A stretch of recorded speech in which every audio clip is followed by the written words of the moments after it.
That's the way you do it, Phillies. We welcome you to Phillies Postgame Live, presented by Cure Auto Insurance. With Ben Davis, I'm Michael Barkan. We'll have all the interviews for you down south in Miami, perhaps Max Kepler again, certainly Rob Thomson. All that coming your way as the Phillies win it 9-3. They're now 82-59 on the season, on pace for 94 wins, 3-1 in September, 6-2 against Miami, and also 6-2 since that three-game sweep at the hands of the Mets. Ben, let's talk about Max Kepler just for a moment, because I thought the quote that he gave to Scott Fransky and Ruben Amaro Jr. just a moment ago was very interesting and offered a look inside this team. When asked about the outfield platoon rotation, quote, everybody going to put egos aside till we get that championship. Happened to me earlier this year, and I had to swallow my pride. We understand the goal, and we're doing it together. What's that say to you? Well, I think it really shows the makeup of the ball club and what is on the inside. And it's human nature. We go to the ballpark because we want to play in that game. We don't see our name in the lineup, we get ticked off.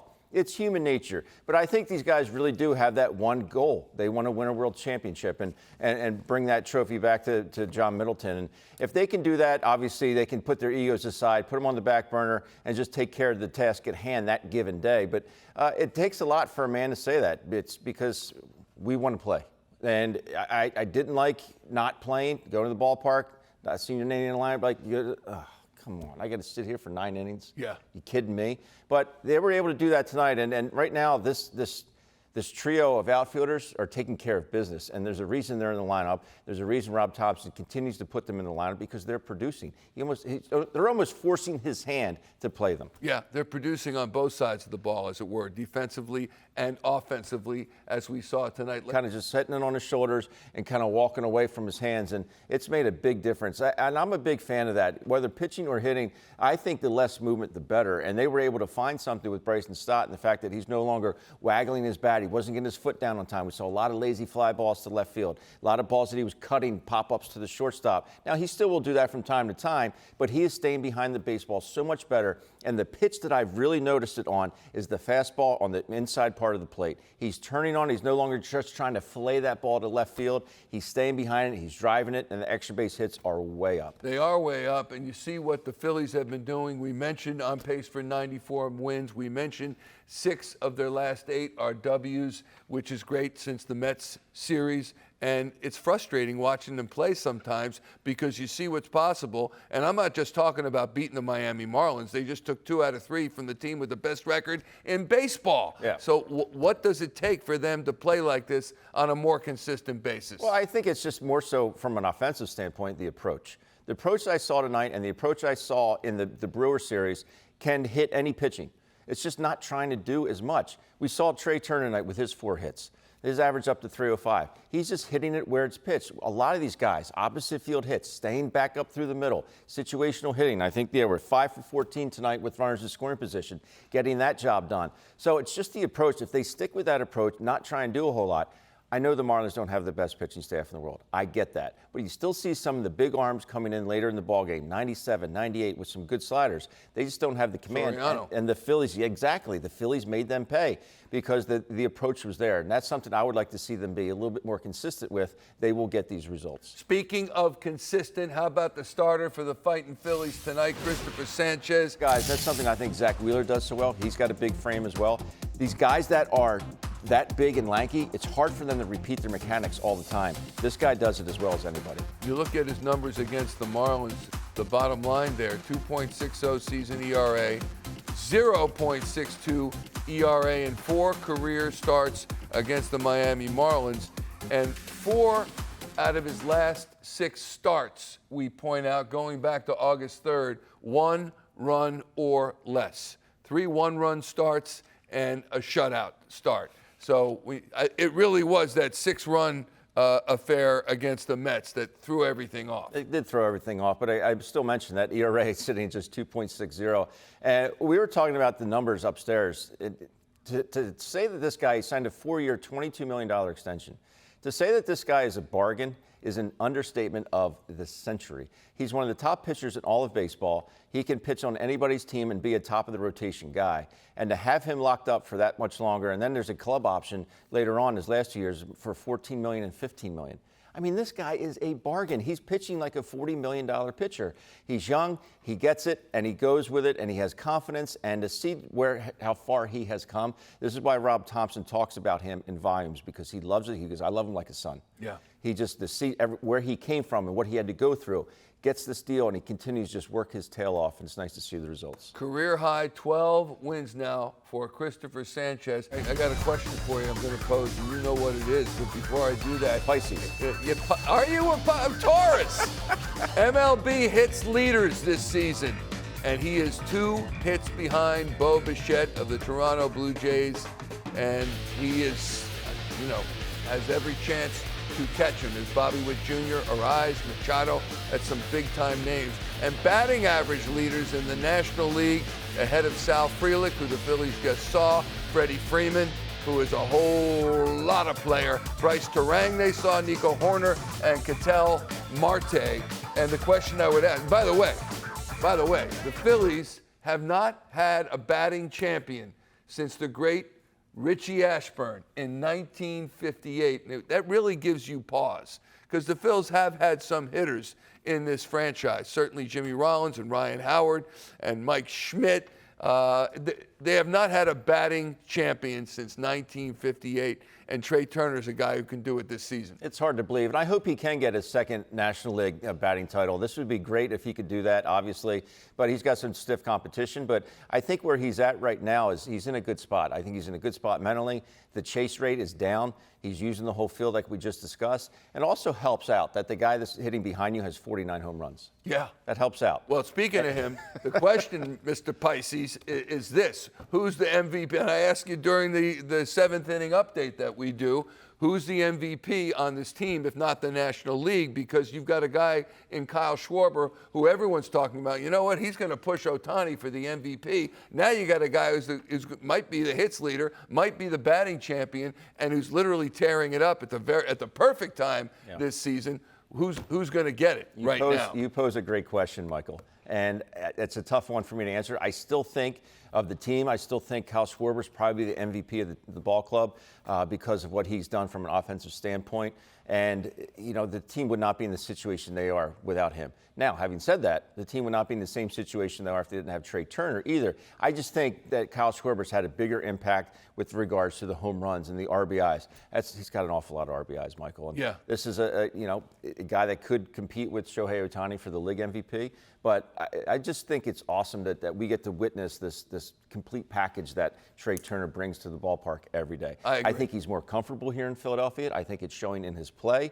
And I think he's realizing that, hey, this is the type of player I need to be to make our team better, to score more runs and get more W's on the board. And I think with that batting average coming up, I think the confidence has gone up in the field as well. So it's really that he is the complete package right now. I agree, but I think it is a fair question to ask. And because it's a fair question to ask, and you think about, you got 2 MVP caliber guys on your team. And if Harper starts coming around, the way he can, and he is a former MVP. That ball looked like it went so much farther than 410 feet. Yeah. He got into it. It did. It did. Maybe it was just the magic of television. If you were really there, it was only 340. Still looked fun. When you look at Max Kepler's season, what do you make of it? Because he's a guy who we thought we'd see more production from, and it hasn't happened the way we thought. He's batting .216 after a night like tonight when he goes 2 for 5 with that home run. And I'm thinking, not 240, not 260. It's way lower than we thought. Yeah, I do think that we expected more out of him offensively. He made some comments earlier in the year when he was not in the lineup, and understandably so. We talked about it earlier. These guys go to the ballpark, they want to play. They want to put up numbers, they want to help their team win. And it's been a grind for him. He's been mired around 200 for the majority of the season. Now he's starting to pick up a little bit. Even the outs he's making are loud outs. And He's been squaring the ball up. Even his last out tonight, he flied out to left center to the warning track, and I thought that ball had a chance to get out. It's definitely gone here in South Philadelphia, that's for sure. So there's been a lot of ups and downs, more downs, I guess you could say, but he's turned it around. He's swinging the bat extremely well. He's been on fastballs, and he's really staying behind it and driving it. And he does feel more comfortable in right field. That's the place he's played for his entire big league career in right field with Minnesota. So there is some familiarity there, I think, and it kind of takes his mind off maybe offensively a little bit, maybe not trying to do so much because he feels a little bit more comfortable. It's like throwing me out in left field. I would be so worried and consumed about playing out there. I think my offense was not that I was a great offensive player anyway, Michael. Come on, but I think it would. I think it would make it suffer a little bit, no doubt. Rob Thomson has received criticism for the platoon situation. Certainly from this seat, I've asked, why can't they have guys who play every day, every single game? It turns out it's working out pretty well his way, and he's managing to shuffle these players at the outfield positions and come away with wins. That was the way to do it all along, or were you skeptical that it would work? Well, I don't know if I was skeptical that it would work, but I think at times we question the manager's decision. It's easy to be the Monday morning quarterback, but the decisions that he has made throughout his tenure here in Philadelphia have been pretty spot on. And you're going to make mistakes as a manager. As much as you plan ahead and think ahead and work with your coaching staff as to different situations that may occur in a ball game, the bottom line is you got to think what's best for your ball club. It's worked out pretty much for that platoon situation with Sosa and Stott. Edmundo's hit lefties extremely well, and now Bryce is starting to come on and hit righties extremely well. So I still think you might see a little bit of a platoon situation there. But right now it's working in the outfield, and I think he's going to stay with it. All right, Rob Thomson coming up in moments from Miami. In just 1 second from the manager's office, when you look at the Phillies now and how they stack up against the rest of the teams in the National League, they just had their way with Milwaukee after Milwaukee had swept the Phils here when the teams played. What do you think of the Phillies' place in the National League and their legit chances to get to the World Series? Well, I think for one thing they're going to have to do is they're going to have to be more consistent offensively, and that's something I've liked. I'd say it really started in that Mariners series here at home, and I think it's kind of carried on a little bit, and I think they're starting to really see the fruits of their labors, and their approach has been a little bit more consistent. And I think if the offense, I'm not too worried about the starting rotation, the way that Sanchez and Luzardo, and obviously the way that Ranger threw the ball yesterday. I think they're pretty set there. If Aaron Nola can get it going a little bit, I'm pretty set with the bullpen. But I think if this team, they've been playing a lot better defense. They've been running the bases extremely well. But I think if this team goes on to win a world championship, they're going to have to be more consistent offensively. All right, let's go down to Miami and hear from the Phillies manager, Rob Thomson, in his office post-game. Yeah, it was a good game. I mean, everybody in the lineup had a hit tonight, and 4 home runs, that was huge. We saw 186 pitches, that was huge. I thought we had good at-bats through and through. What made Sanchez so effective tonight? Really efficient, strike throwing ability. Changeup was really good. Got a lot of swing and miss, got a lot of soft contact. It was good that we had that lead and we can get him out after 7 at 82 pitches or whatever it was. He's going to be going on normal rest next time, so it was good.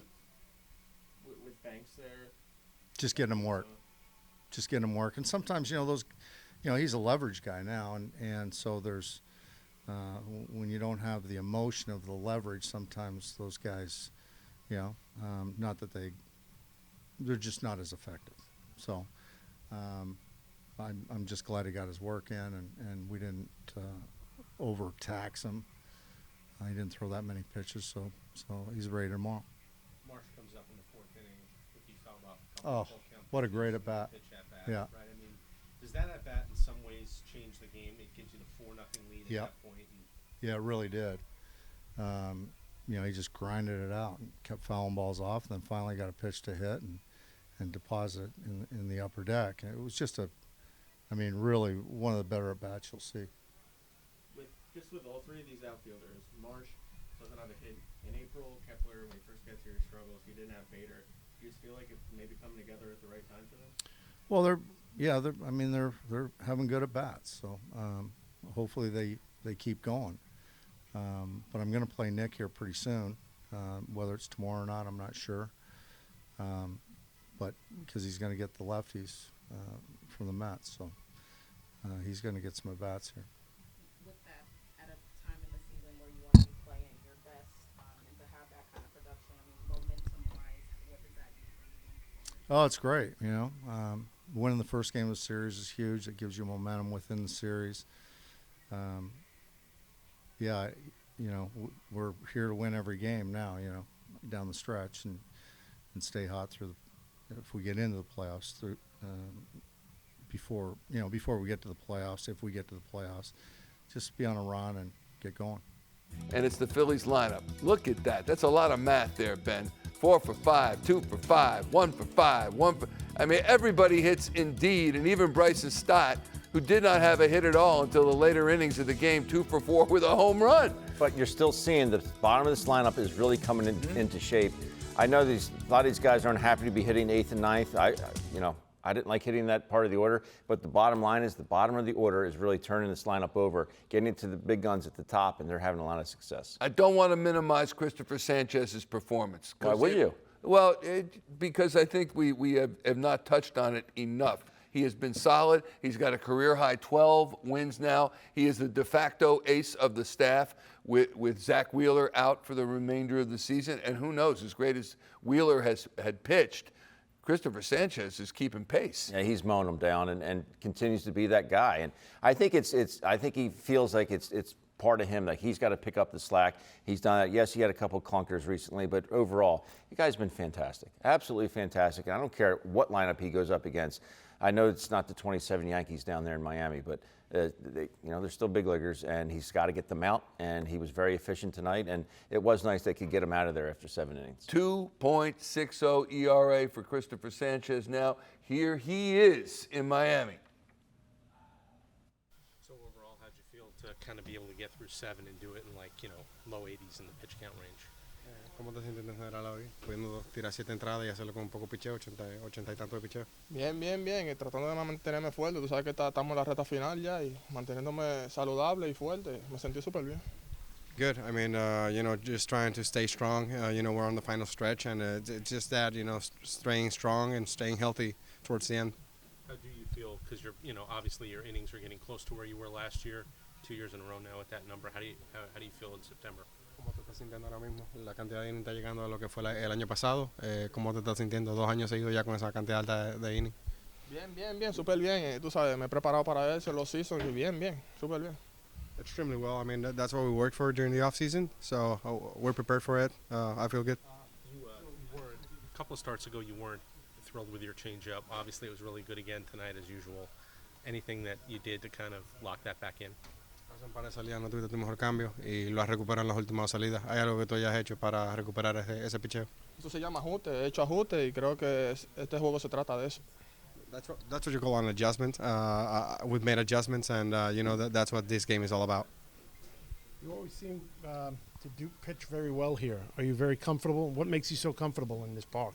Pareciera que tú siempre pichas bien aquí. ¿Qué es lo que te hace sentirte tan cómodo? Porque tú te ves muy cómodo en la lomita cuando pichas aquí en este estadio.